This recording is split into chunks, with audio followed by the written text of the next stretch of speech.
Beginilah aksi para ibu-ibu dan juga bapak-bapak para pedagang yang memang menolak aksi penggusuran dari pemerintah Kota Lok Sumawe.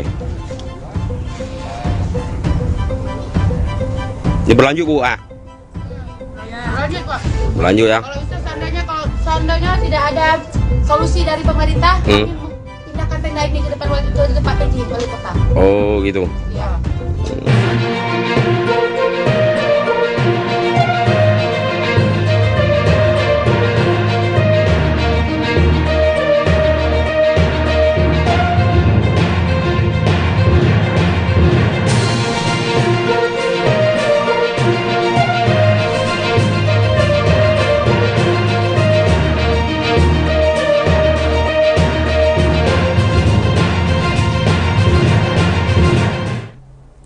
Hello, good afternoon Tribuners. Welcome back with me Mutiara in Indonesian News of Tribun Lampung. We will present you an updating and interesting information from every place in Indonesia. And here the complete news. The first news is Aremania sent a letter to President Jokowi as a form of protest against the Kanjuruhan tragedy. The movement to investigate truly regarding the Kanjuruhan Stadium tragedy continues to be voiced by Aremania and Aremanita. In the tragedy that occurred after Arema FC lost to Persebaya Surabaya with a score of 2-3 on Saturday, the 1st of October 2022, it was recorded that 135 people died. Most recently, Aremania and Aremanita took action by sending more than 500 letters to President Jokowi.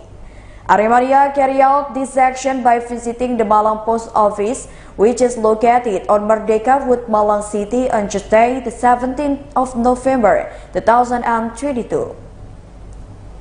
The letters sent contained messages that Aremania want to convey regarding the Kanjuruhan Stadium tragedy. Before sending letters to the post office, Aremania first gathered in front of the east entrance of Gajayana Stadium, Malang City. There, they started writing the message they want to convey to President Jokowi. After all the letters were collected, Aremania continued their action by holding a long march from Gajayana Stadium to the Malang Post Office together. The Aremania action was carried out by carrying various posters containing messages to investigate the Kanjuruhan Stadium tragedy truly. Firman said that the arrival of hundreds of Aremania to the post office was not for a demonstration. The post office was chosen because it is one of the government agencies that have access to the state palace. The letters sent by Aremania are addressed at the Presidential Palace Complex. The letter is addressed to the Honorable President of Republik Indonesia, Insinyur Joko Widodo. The letters sent by Aremania were immediately received by the head of the Malang Post Office, Ahmad Ridwan. Ridwan promised that he would immediately send this letter to the Presidential Palace Complex.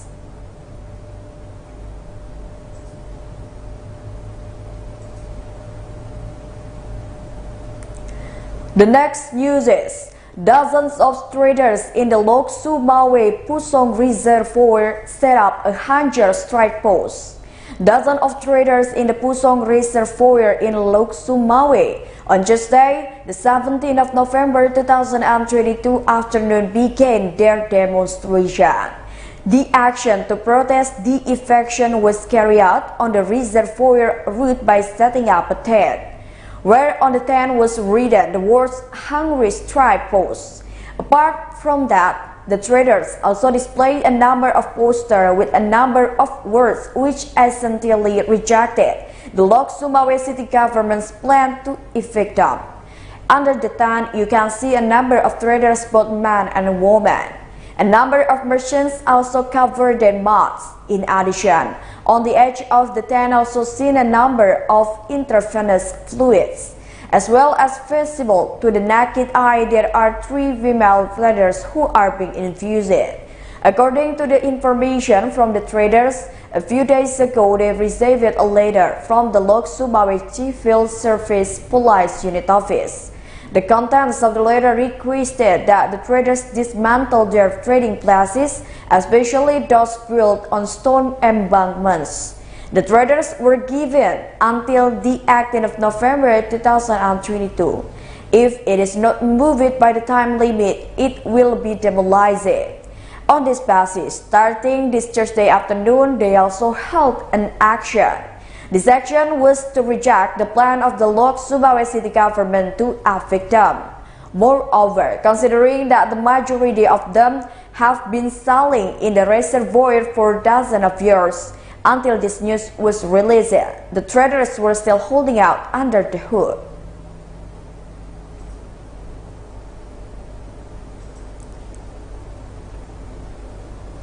The next news is, 2 teenagers become suspect of police killings in Bali. The identity of the perpetrator in the murder case of a 22-year-old police officer with the initial FNS on Pidada 5th Street, Ubung, North Denpasar has found a bright spot. The terrible incident that occurred on Wednesday, the 16th of November 2022, was apparently carried out by 2 suspects. Surprisingly, the 2 suspects with the initial A and L turned out to be underage. The initial suspect A is 15 years old, while F is 16 years old. This was confirmed by the head of the North Denpasar Sector Police, First Inspector Iputu Carlos Doleskit, and accompanied by the head of Public Relations Section of Denpasar City Resort Police, First Inspector Iketut Sukadi, who was met by Bali Tribune. It is also known that the suspects had their respective roles in this murder.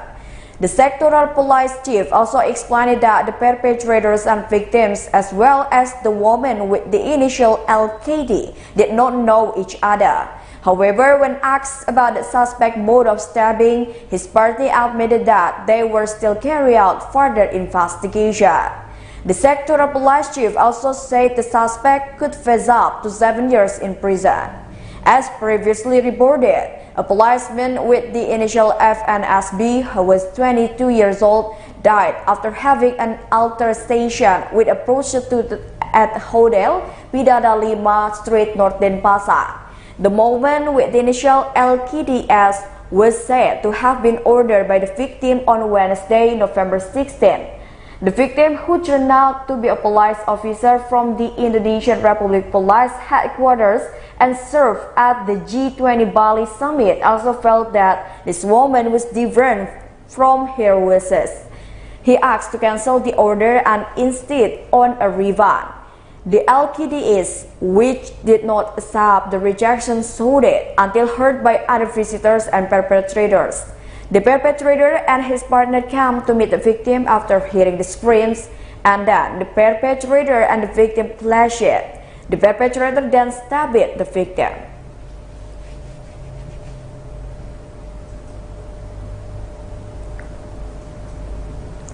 The next news is, the bus of the athlete group from North Penajam Pasir Regency fell into a ravine. The bus for the contingent of Provincial Sport Week contingent from North Penajam Pasir Regency had an incident plunging into a ravine in Kelai District, Berau on Tuesday, 17 November 2022. The head of the PPU Yacht and Sports Agency, Alimuddin, when confirmed the incident. The accident occurred around 12 a.m. The accident occurred in Kelai District, Berau Regency.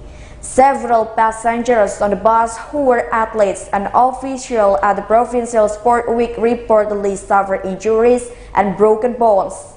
The cause of the bus carrying the contingent for the North Penajam Pasir Provincial Sport Week was leaked because the bus was not strong enough to climb. The bus then walked backwards and in the end, the bus fell into a ravine. Alimuddin revealed that victims had been evacuated to the Kelai Community Health Center and the Abdul Rifai Tanjung Redep Regional General Hospital to receive medical treatment.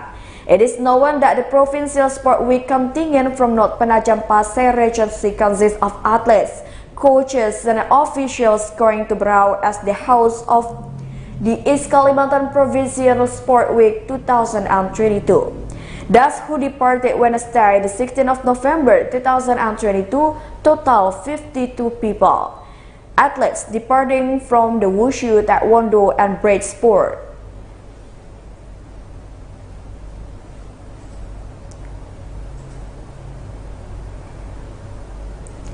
The next news is, dozens of Kolisia villagers questioned the clean drinking water program.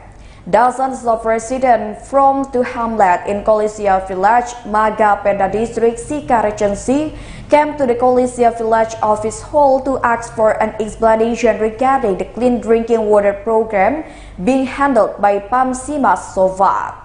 In addition to listening the explanation, the arrival of dozens residents on Tuesday, the 17th of November 2022, also aimed to convey their respective complaints regarding the construction of a clean drinking water matter, which currently has been handled by 70% of Pamsimas.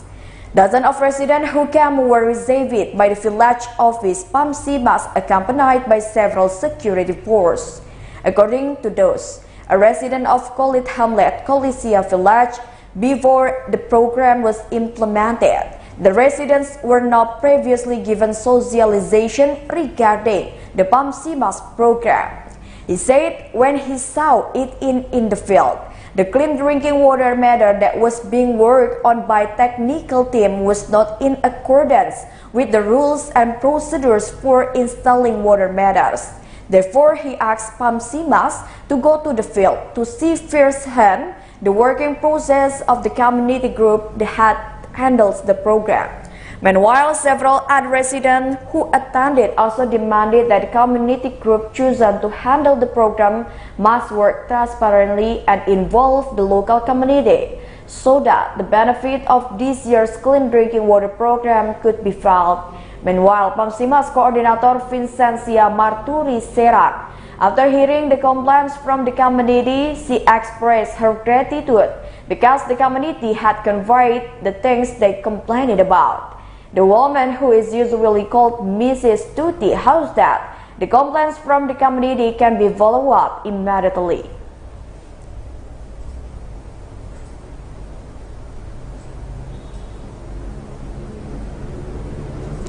The next news is, fishermen in Surabaya have succeeded in harvesting milkfish optimally.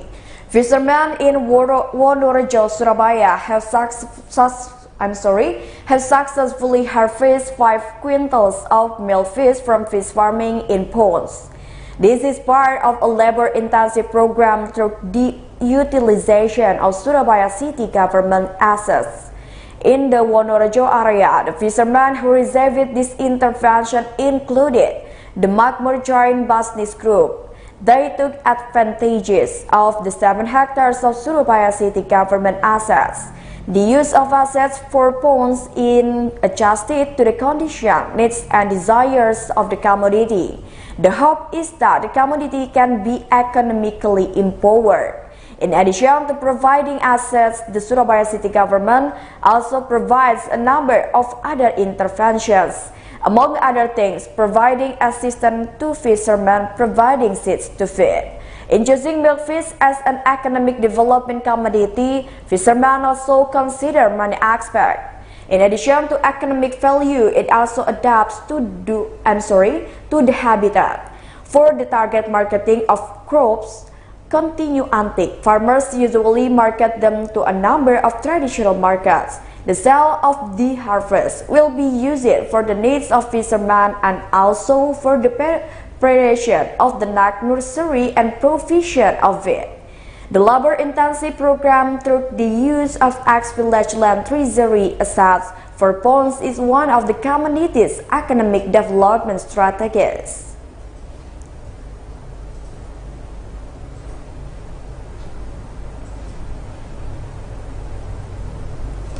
The last news is, Madiun Raya workers demand an increase in the minimum wage. The workers of Madiun Raya demanded an appropriate district or city minimum wage in the year 2023 to be 3.5 million to 4 million rupiah. According to the chairman of the Madiun Raya Workers Union, Aris Budiono, the minimum wage for the city of Madiun in the year 2023 should have increased 100% compared to the 2022. According to Aris, a wage of 1.9 million does not meet a decent standard of living in Madiun Raya. Moreover, the government has increased the price of subsidized fuel oil. This is considered by Aris to have a great impact on workers who are in the middle of lower economic community. The high demand for salaries submitted by Aris was also the result of the company's arbitrary attitude after the job creation law was introduced. He is also sure that the company will be able to pay the amount of wage he mentioned it. Aris will also submit the figure to the Wage Council during the city minimum wage discussion.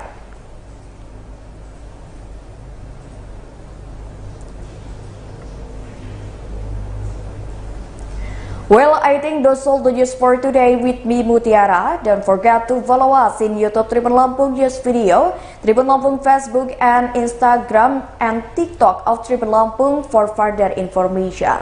Thank you for watching and have a nice day.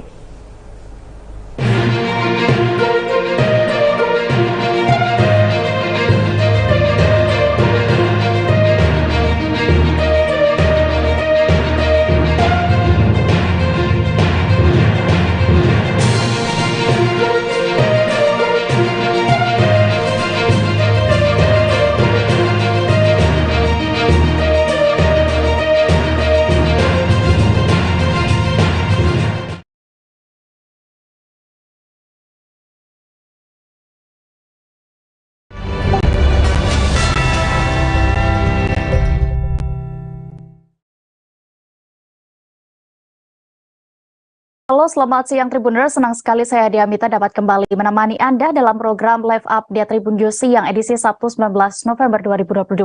Seperti biasa, kami akan sajikan informasi teraktual dan terpercaya dari berbagai wilayah di Indonesia yang akan dilaporkan secara langsung oleh reporter kami di lapangan. Selama sekira 1,5 jam ke depan, inilah Live Update Tribun News Siang selengkapnya. Kita menuju informasi pertama, Tribuners. Rancangan Undang-Undang atau RUU tentang pembentukan Provinsi Papua Barat Daya telah disahkan menjadi undang-undang. Pengesahan itu dilakukan dalam rapat paripurna DPR RI di Kompleks Parlemen Senayan, Jakarta pada Kamis 17 November lalu. Pengesahan RUU pembentukan Provinsi Papua Barat Daya ini membuat sejumlah provinsi di Indonesia bertambah 1 menjadi 38. Dan saat ini kami sudah terhubung dengan rekan Petrus Bolilamak, reporter dari Tribun Papua Barat yang akan menginformasikan lebih detailnya. Silakan rekan.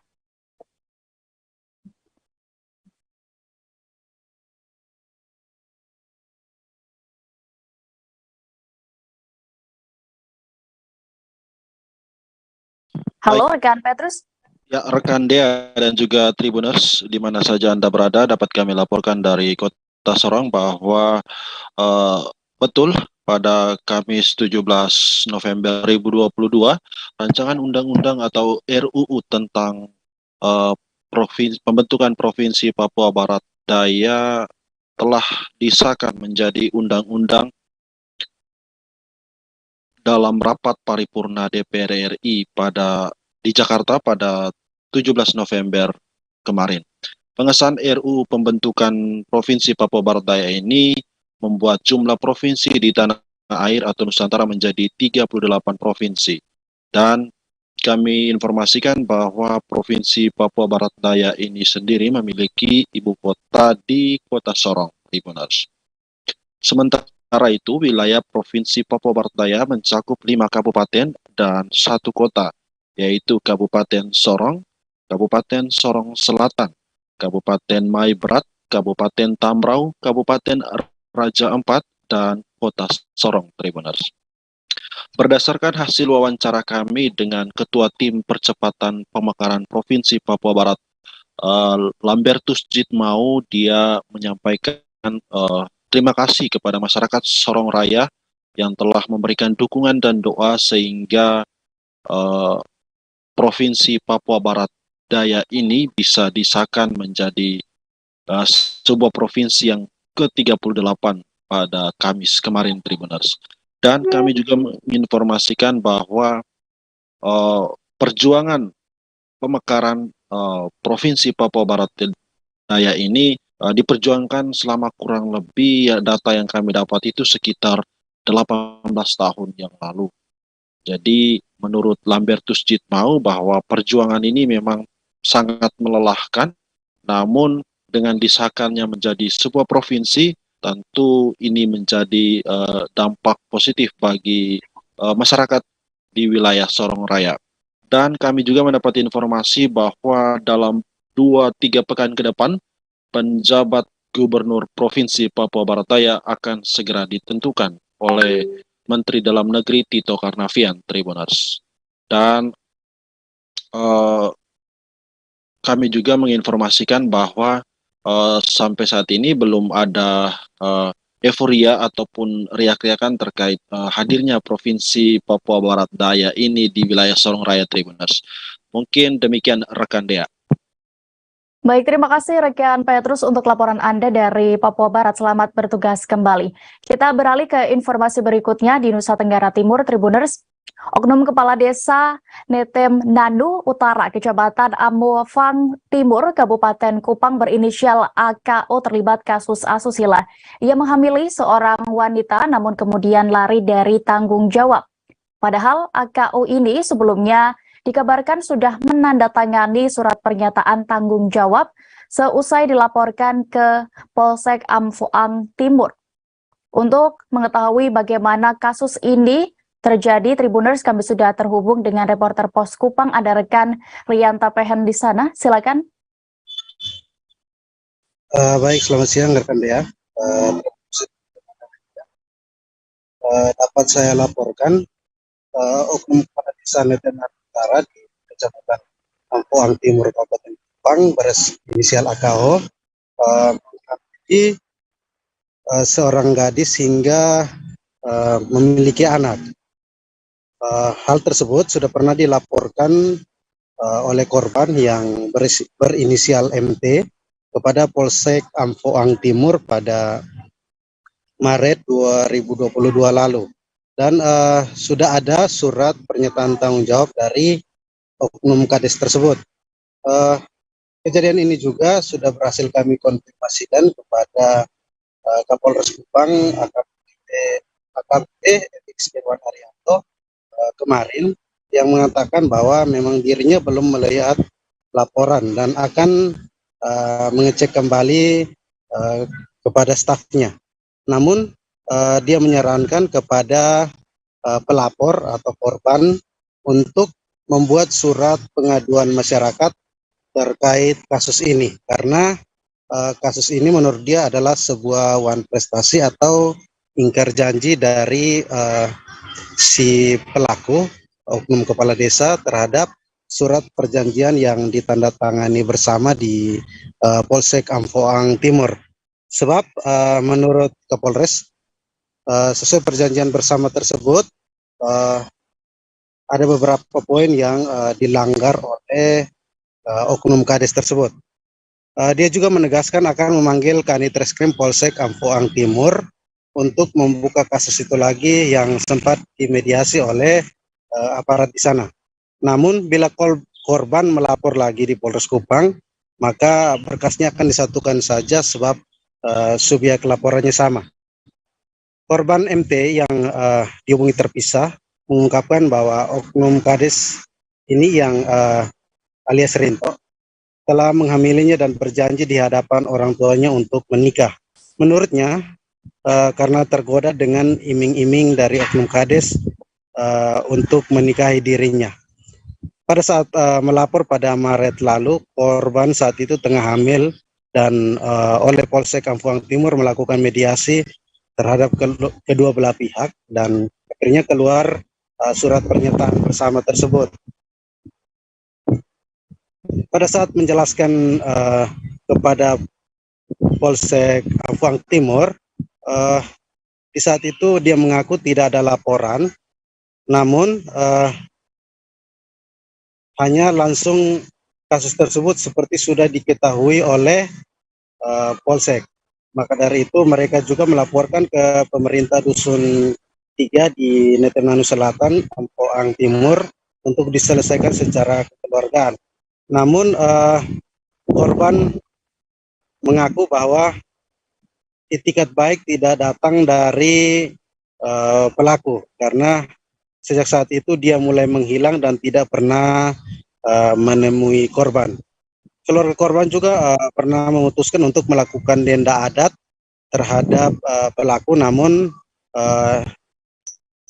pelaku tidak mengaku tidak mampu membayar denda adat yang ditentukan oleh keluarga korban. Upaya pendekatan kekeluargaan juga terus dilakukan, namun si pelaku terus mengelak dan lari dari tanggung jawab. Akhirnya korban bersama keluarganya menemui Polres Kupang untuk melaporkan untuk kedua kali. Namun dalam laporan mereka kemarin, SPKT Polres Kupang tidak bisa menerima laporan tersebut karena laporan yang sama tidak bisa diterima untuk dua kali dengan subjek yang sama. Demikian dia yang dapat saya laporkan. Baik, terima kasih rekan Rian dan Tribuners. Rekan kami tadi juga sudah sempat melakukan wawancara bersama korban yakni MT 25 tahun. Berikut liputan lengkapnya. Saya pacaran dengan Rito Obe dari bulan Juni. Di situ saya ketemu dengan dia. Dia juga ketemu dengan orang tua saya. Dia berjanji untuk menikahi saya. Setelah itu lama-lama saya hamil. Terus saya beritahu ke Rinto bahwa saya hamil. Tetapi dia menghindar dari rumah, tidak lagi ke rumah. Setelah itu dari keluarga melaporkan ke kepala desa Netenanu Selatan. Di situ dia dipanggil dan ditanya, dia tidak akui, dia tidak mau tanggung jawab. Di situ dari keluarga minta denda sebesar. Kecelakaan lalu lintas terjadi di Simpang Burhan, Jalan Raya Tanjung Tinggi, Desa Air Saga, Kabupaten Belitung pada Jumat 18 November 2022 malam kemarin. Insiden ini melibatkan kendaraan Honda PCX dan juga Mio M3. Dua kendaraan ini mengalami rusak parah, sementara pengendaranya pun dievakuasi oleh warga ke rumah sakit. Untuk mengetahui kronologi kejadian lengkapnya, kami sudah terhubung dengan rekan Dede Suhendar, reporter dari Pos Belitung yang akan melaporkan. Silakan rekan. Ya, baik Dea dan Tribuners, bisa kami sampaikan 2 unit sepeda motor terlibat kecelakaan lalu lintas di Simpang Burhan, Jalan Raya Tanjung Tinggi, Desa Air Saga, Kecamatan Tanjung Pandan, Kabupaten Belitung pada hari Jumat semalam. Kejadian tersebut terjadi sekitar pukul 10:10 berdasarkan informasi dari Kanit Laka Satlantas Polres Belitung. Aibda Kasnadi menjelaskan kronologi sementara itu berawal saat pengendara Mio itu yang dikemudikan oleh seorang wanita dan juga satu penumpang wanita itu hendak berbelok kanan tepat di Simpang Burhan. Menurutnya pengendara wanita tersebut sudah menghidupkan lampu sen sebelum berbelok. Namun ketika dia hendak berbelok, tiba-tiba dari arah belakang muncul pengendara PCX yang hendak mendahuluinya. Akhirnya karena jarak sudah terlalu dekat, kecelakaan tersebut pun tidak bisa dihindarkan, di mana kedua pengendara Mio tersebut terpental ke arah kiri kendaraan, sedangkan pengendara PCX tersebut terpental cukup jauh hingga terhenti di pintu rolling door toko yang terletak di sebelah kanan jalan. Akibat kejadian tersebut, saat ini untuk pengendara sepeda motor Mio itu hanya mengalami luka lecet di beberapa bagian tubuh dan wajah, sedangkan untuk penumpangnya mengalami luka cukup serius, yaitu patah kaki sebelah kanan. Sedangkan pengendara motor Honda PCX itu mengalami luka cukup serius juga, yaitu patah kaki sebelah kiri dan beberapa luka lecet di bagian wajah. Menurut Kanit Laka, saat ini kasus tersebut masih ditangani oleh jajaran unit Laka Satlantas Polres Belitung. Demikian dia. Baik, terima kasih rekan Dede Suendar untuk laporan Anda di Belitung. Selamat kembali bertugas. Kita beralih ke informasi berikutnya. Sejumlah lapak liar milik pedagang di Pasar Wosi dibongkar aparat Satuan Polisi Pamung Praja Kabupaten Manokwari, Papua Barat. Pasalnya, lapak-lapak liar yang dibangun di luar lokasi pasar ini mengakibatkan kemacetan arus lalu lintas dan membuat kesan kumuh. Beberapa pedagang pemilik lapak liar itu pun sempat melakukan protes.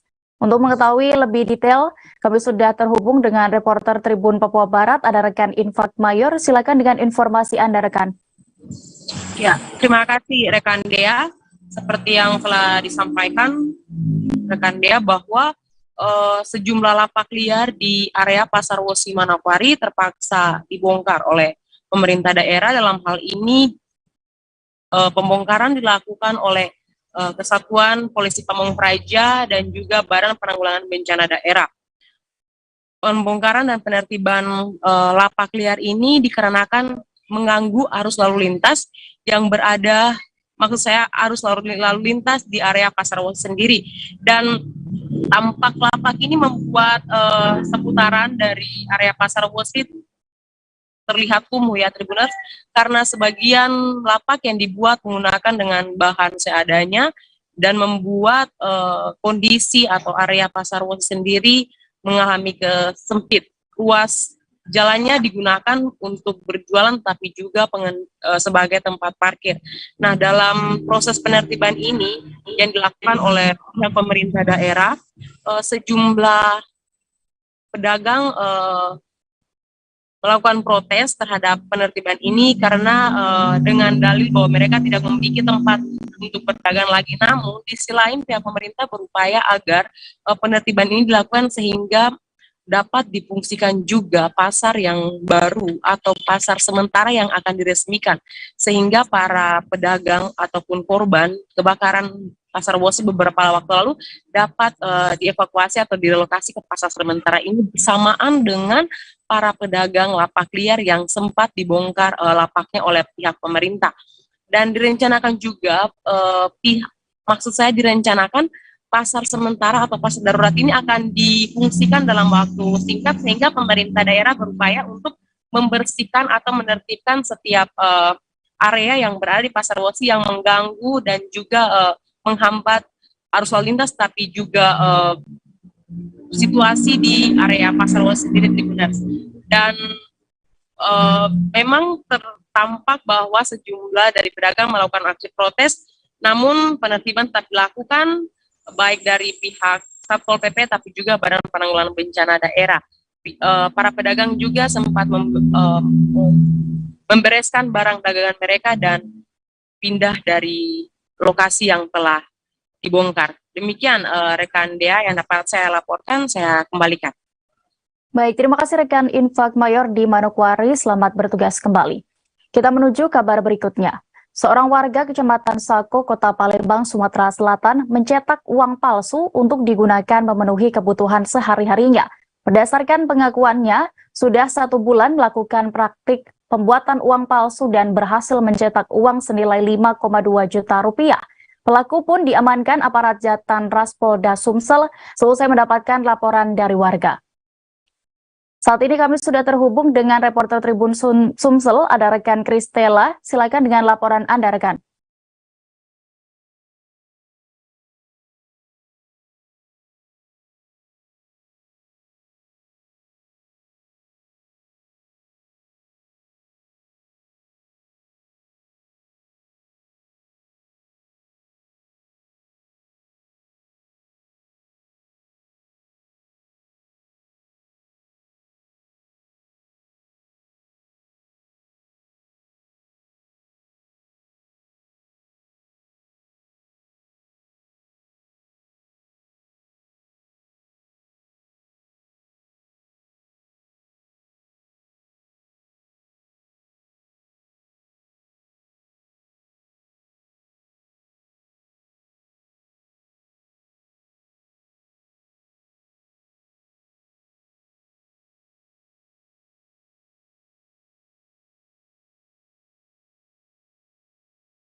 Mendapati adanya laporan dari masyarakat terkait uang palsu Kasubdit 3 Jatendras Polda Sumsel Kompos Agus Prihandika melalui Kanit 5 Subdit 3 AKP MIK Adi Putra dan Kanit 5 AKP Sofian Afandi segera melakukan penangkapan terhadap pelaku.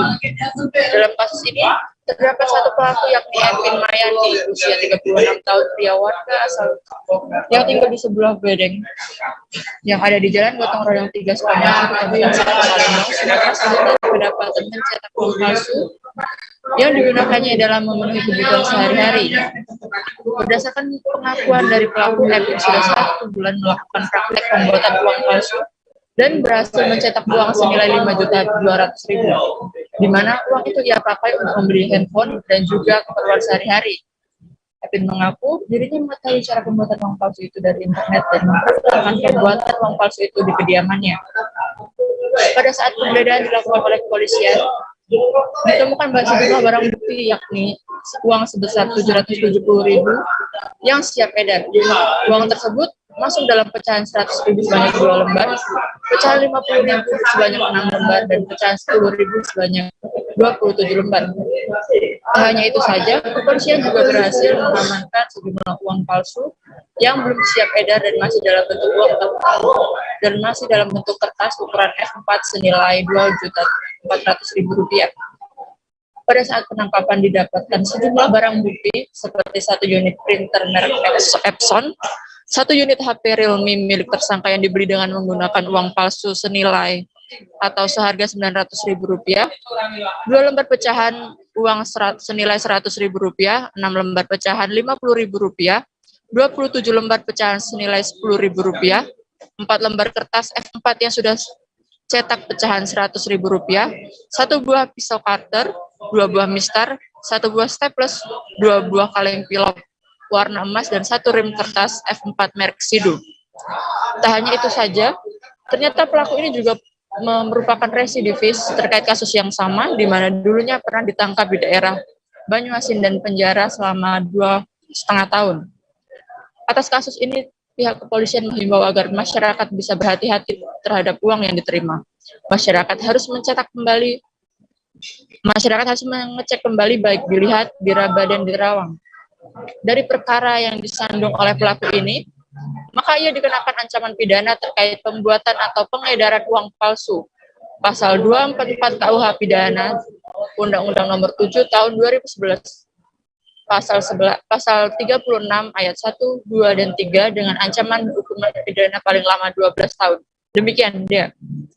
Baik, terima kasih rekan Kristela, dan berikut kami tampilkan keterangan dari Kasubdit 3 Jatendras Polda Sumsel Kompol Agus Prihandika terkait kasus ini selengkapnya.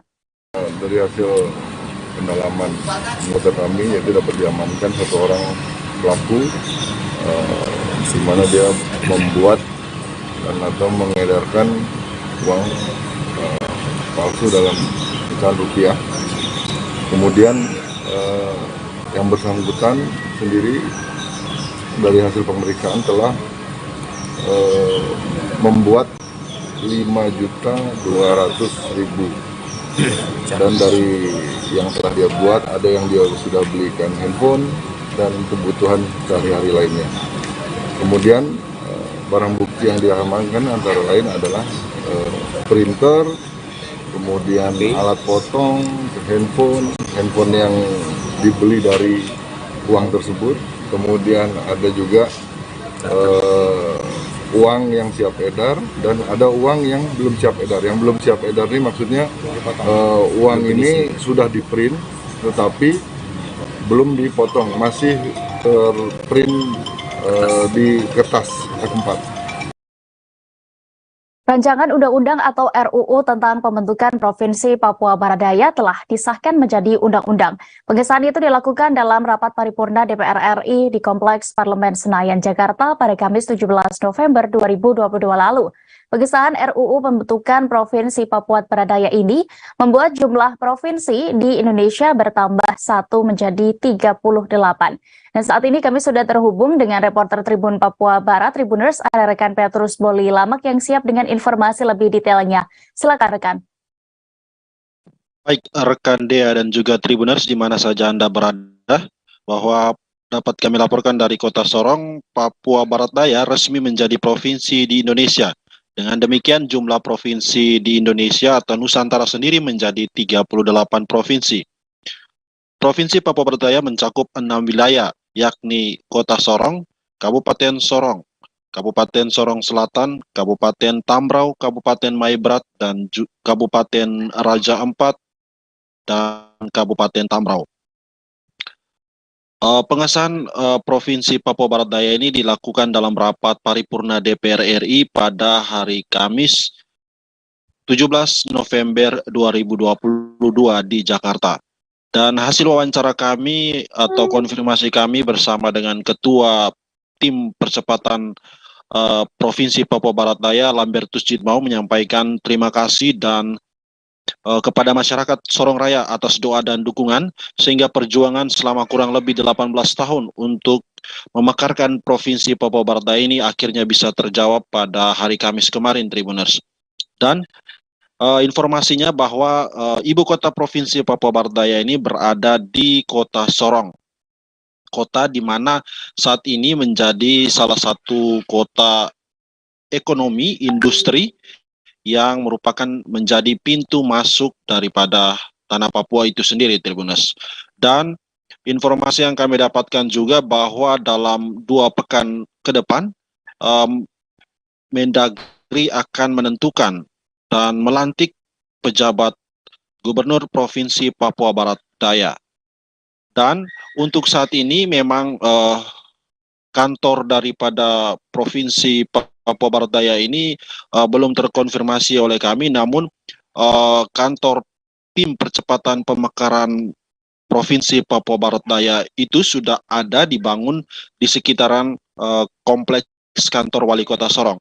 Dan kemungkinan besar kantor Sekretariat Tim Percepatan Provinsi Papua Barat Daya ini akan dijadikan sebagai kantor gubernur sementara. Demikian rekan Dea. Baik, terima kasih rekan Petrus untuk laporan Anda. Selamat kembali bertugas. Kita beralih ke informasi berikutnya. Seorang anggota sindikat bandar narkoba atas nama M. Rafiq ditangkap oleh Badan Narkotika Nasional Provinsi atau BNNP Bangka Belitung. Pelaku pengedar narkoba jenis ganja ini merupakan pengedar lintas provinsi dan diamankan di Desa KC, Kecamatan Bendo Barat, Kabupaten Bangka. Dari tangan M. Rafiq, tim gabungan menyita 14 paket ganja berukuran besar. Saat ini kami sudah terhubung dengan rekan Antoni Ramli, reporter dari Bangka Pos yang akan menginformasikan terkait penangkapan dari bandar narkoba ini. Silakan rekan.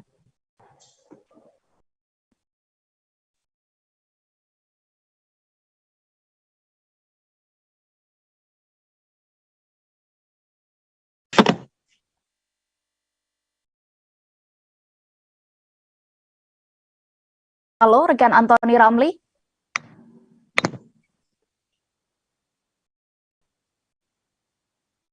Halo? Ya, rekan Antoni sudah tersambung. Silakan dengan informasi Anda.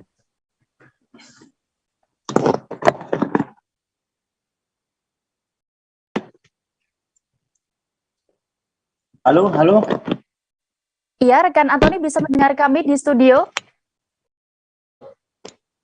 Rekan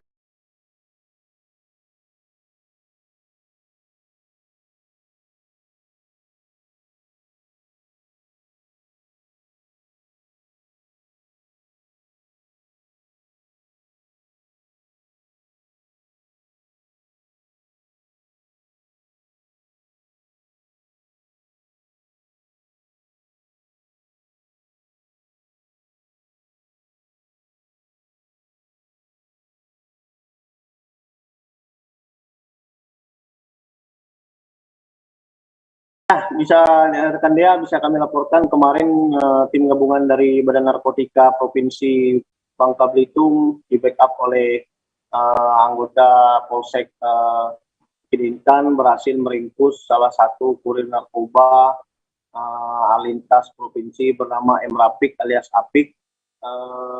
Pelaku ditangkap saat perjalanan menuju Kota Pangkal Pinang, di mana tim gabungan melakukan pencegatan mobil yang ditumpangi oleh pelaku di sekitar kawasan Desa Kace, Kecamatan Mendu Barat, Kabupaten Bangka. Dari hasil penggeledahan itu, tim gabungan menemukan sedikitnya 14 paket ganja berukuran besar dengan berat total keseluruhan 15 kg. Kepala Badan Narkotika Provinsi Pulau Bangka Belitung, Brigjen Pol Mutakim mengatakan penangkapan tersebut berawal dari adanya informasi akan adanya masuk barang transaksi narkoba di wilayah Kota Pangkal Pinang, yang informasinya barang tersebut berasal dari Palembang, Sumatera Selatan. Dari situ tim melakukan penyelidikan, beberapa anggota BNN pun disebar ke seluruh wilayah termasuk dari mulai Pelabuhan Mentok, Tanjung Kelian, Pangkal Pinang. Setelah dipastikan keberadaan target operasi, tim pun melakukan penangkapan tepatnya di Desa Kace, Kecamatan Mendu Barat, Kabupaten Bangka. Selain mengamankan barang bukti 15 kg ganja, tim gabungan juga mengamankan sejumlah barang bukti lain seperti uang tunai yang ada di satu celana korban, koper, tas ransel, dompet, serta sebilah pisau kecil yang dibawa pelaku saat menuju Kota Pangkal Pinang. Demikian, rekan Dea. Baik, terima kasih rekan Antoni untuk laporan Anda. Selamat bertugas kembali. Kita menuju informasi berikutnya, Tribuners. Pasca diguyur hujan selama 1 hari, 2 kecamatan di Makassar mengalami banjir. Badan Penanggulangan Bencana Daerah atau BPBD Kota Makassar pun merilis perkembangan jumlah pengungsi di Kota Makassar. Dari 2 kecamatan itu, total ada 598 warga dari 181 KK yang mengungsi. Terkait bagaimana kondisi terkini di sana dan juga pengungsiannya, Tribuners, kami sudah terhubung dengan reporter Tribun Timur. Ada rekan Fakih Imtiaz, silakan rekan dengan informasi Anda. Baik, hujan dengan intensitas sedang hingga lebat disertai angin kencang melanda Kota Makassar pada Jumat 18 November 2022. Hujan dengan intensitas sedang hingga lebat ini membuat sejumlah titik di Kota Makassar mengalami banjir. 2 kecamatan terparah berada di Kecamatan Biringkanaya dan Kecamatan Manggala. Total 598 warga harus mengungsi dari 181 KK. Di Kecamatan Biringkanaya ada 452 warga yang mengungsi dari 143 KK. Sedangkan Kecamatan Manggala ada 146 warga dari 38 KK yang mengungsi ke 9 titik pengungsian. Di Kecamatan Manggala, titik terparah berada di Perumnas Antang Blok 10. Ketinggian air hingga malam hari mencapai pinggang orang dewasa. Kemudian untuk di Kecamatan Biringkanaya sendiri, titik terparah berada di Bumi Permata Sudiang yang pada sore hari kemarin mencapai dada orang dewasa. Tak hanya banjir, warga Bumi Permata Sudiang di Kecamatan Biringkanaya juga harus mengalami listrik padam sejak siang hari hingga malam hari. Hingga hari ini para warga telah meninggalkan titik pengungsian lalu kembali ke rumah masing-masing untuk membersihkan rumah masing-masing. Untuk cuaca sendiri hari ini di Kota Makassar sudah terpantau cerah dan para pengungsi pun telah kembali ke rumah masing-masing. Seperti itu. Ya. Baik, terima kasih rekan Fakih untuk laporan Anda di Kota Makassar. Selamat bertugas kembali. Kita beralih ke Sulawesi Barat, Tribuners. Material longsor masih menutup akses jalan penghubung antara Kabupaten Majene dan Mamuju, Sulawesi Barat pada hari ini Sabtu 19 November 2022. Longsor itu sebelumnya terjadi di Dusun Semakuyu, Desa Onang, Kecamatan Sendana, Kabupaten Majene pada Jumat 18 November kemarin. Material longsor berupa bebatuan berjatuhan ke jalan akibat dari hujan deras yang mengguyur wilayah tersebut. Saat ini kami sudah terhubung dengan rekan Fahrun Ramli, reporter dari Tribun Sulbar yang akan menginformasikan bagaimana kejadian dan juga kondisi terkini di sana. Silakan rekan. Ya rekan Dea, dari Kabupaten Majene saya melaporkan bahwa longsor yang terjadi di Dusun Samakuyu, Kecamatan Sendana, Kabupaten Majene, Sulawesi Barat ini hingga hari ini pada Sabtu belum dapat dievakuasi, di mana material longsor ini berupa bebatuan dan tanah berlumpur menutupi bahu jalan yang ada di dusun Samakuyu tersebut. Nah, jalan ini merupakan jalan Trans Sulawesi yang menghubungkan antara Kabupaten Majene dan Kabupaten Mamuju, di mana dua kabupaten ini berada di Sulawesi Barat. Jalan ini juga menghubungkan antara Provinsi Sulawesi Barat dengan Provinsi Sulawesi Selatan atau Sulsel, dan menghubungkan juga antara Palu Donggala, di mana longsor ini terjadi pada Jumat. Namun hingga Sabtu ini karena cuaca ekstrim di lokasi tersebut di Majene, sehingga pihak Balai Jalan Nasional itu terhambat dalam mengevakuasi material longsor yang menutup bahu jalan tersebut. Nah, hingga saat ini longsor pun masih menutup bahu jalan dan belum dapat dilalui oleh kendaraan. Baik itu kendaraan dari Majene menuju Mamuju belum bisa melintas, dan Mamuju ke Majene begitu pula sebaliknya. Nah, dampak dari longsor ini saat dikonfirmasi salah satunya dengan menipisnya stok bahan bakar minyak BBM di Kabupaten Mamuju, di mana BBM ini itu didatangkan langsung dari Kota Parepare, Sulawesi Selatan menuju ke Kabupaten Mamuju, Sulawesi Barat. Namun karena longsor di Majene sehingga mobil tangki milik Pertamina tidak dapat melintas, dan pihak Pertamina pun mengalihkan subsidi atau penyaluran BBM dari Donggala, Palu menuju ke Kabupaten Mamuju, Sulawesi Barat. Nah, dampak lain dari longsor atau terputusnya jalan Trans Sulawesi ini itu ada di Terminal Simbuang Mamuju, di mana bus lintas antara provinsi yaitu Mamuju dan Makassar itu tidak beroperasi lagi, di mana PO bus ada 8 PO bus yang tidak beroperasi selama 2 hari ini, yaitu di hari Jumat kemarin, dan rencananya di hari Sabtu ini tidak akan beroperasi lagi karena memang material longsor di Majene belum dapat melintas, sehingga banyak dampak yang ditimbulkan di Kota Mamuju sendiri, karena ini merupakan akses satu-satunya jalan yang ada yang menghubungkan antara Mamuju dan Kabupaten Majene. Selain dari dampak itu, di Kabupaten Mamuju juga saat dikonfirmasi di pasar-pasar tradisional mulai kekurangan stok bahan pokok, utamanya sayuran yang didatangkan langsung dari Kota Enrekang, Sulawesi Selatan. Demikian yang sempat saya laporkan, saya kembali ke Dea. Baik, terima kasih rekan Fahrun Ramli. Tribuners, rekan kami juga sudah mendapatkan keterangan dari anggota personel Satlantas Polres Majene, Ibda Fikri Haikal, terkait kejadian ini selengkapnya. Izin melaporkan situasi terkini dari TKP longsor Dusun Sumakuyu, Desa Onang, Kecamatan Kubo Sendana, Kabupaten Majene. Sampai pada pagi hari ini, situasi cuaca di TKP longsor masih terus diguyur hujan deras, sehingga arus lalu lintas baik dari arah Mamuju maupun dari arah Majene kami hentikan atau kami tutup secara total sampai saat ini. Dikarenakan hujan deras, material yang berada di atas tebing menutupi badan jalan sehingga akses lalu lintas kami tutup dan tidak mungkin bisa untuk dilewati sampai saat ini. Diinformasikan bahwa pihak PT akan memulai pekerjaan apabila cuaca mendukung dan apabila hujan telah berhenti. Demikian yang dapat kami laporkan. Hujan deras dan air pasang menyebabkan wilayah Banjarmasin, Kalimantan Selatan terendam banjir pada Jumat 18 November 2022 kemarin. Tidak hanya ruas jalan yang tergenang, sejumlah fasilitas publik dan juga perkantoran ikut terimbas. Salah satu perkantoran yang tergenang air adalah di lingkungan Balai Kota Banjarmasin, tepatnya di ruang bagian Kesra dan Kemasyarakatan Sekdako Banjarmasin. Saat ini kami sudah terhubung dengan reporter Banjarmasin Post, ada rekan Frans Rumbon. Silakan rekan, bisa Anda laporkan terkait informasi terkini di sana.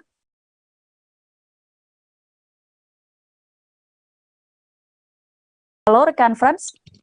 Halo Dea. Ya, sudah tersambung. Silakan rekan Frans dengan laporan Anda.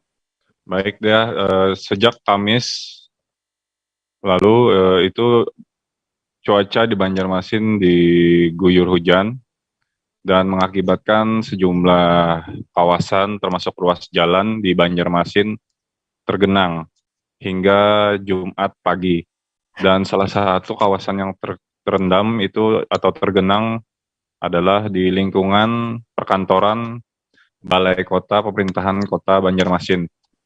Dan salah satu ruangan yang tergenang akibat adanya hujan yang 1 hari 1 malam mengguyur, kemudian juga ditambah dengan adanya faktor air sungai pasang atau yang dikenal dengan istilah rob, itu mengakibatkan ruangan bagian Kesra dan Kemasyarakatan Sekdako Banjarmasin tergenang pada Jumat pagi atau sejak dini hari.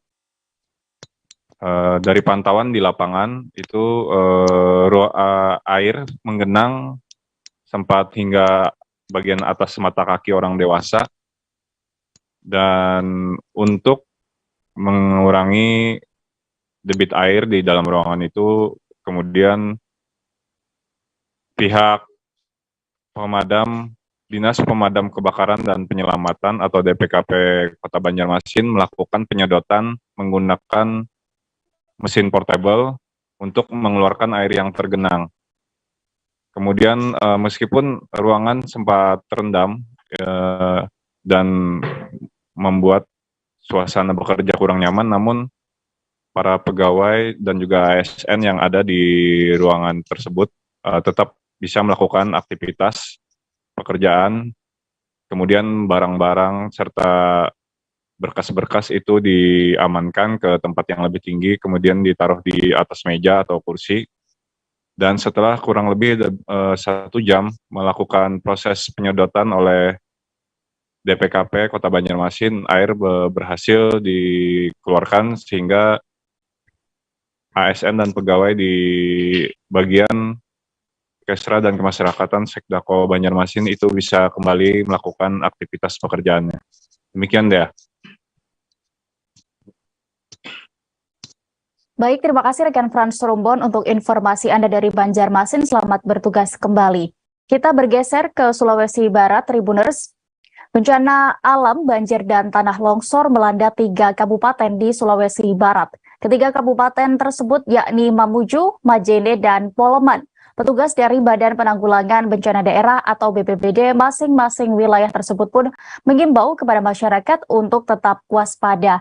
Saat ini kami juga sudah terhubung dengan rekan Abdul Rahman, reporter dari Tribun Sulbar yang akan menginformasikan terkait update terkini di sana dan juga bagaimana kejadian ini bisa terjadi. Silakan rekan.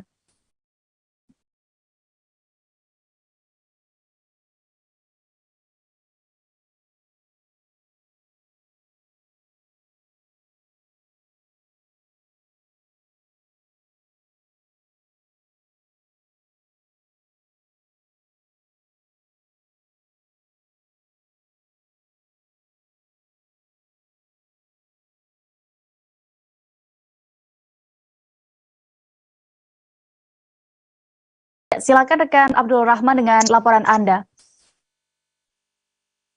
Ya baik Dea, saya akan melaporkan dari Kabupaten Mamuju, Sulawesi Barat, di mana pada Jumat kemarin 18 November 2022, wilayah Sulawesi Barat telah diguyur hujan sejak dini hari hingga sore hari, mengakibatkan 3 kabupaten di Sulawesi Barat terendam banjir, yakni Kabupaten Pulau Mandar dan Kabupaten Majene hingga Kabupaten Mamuju.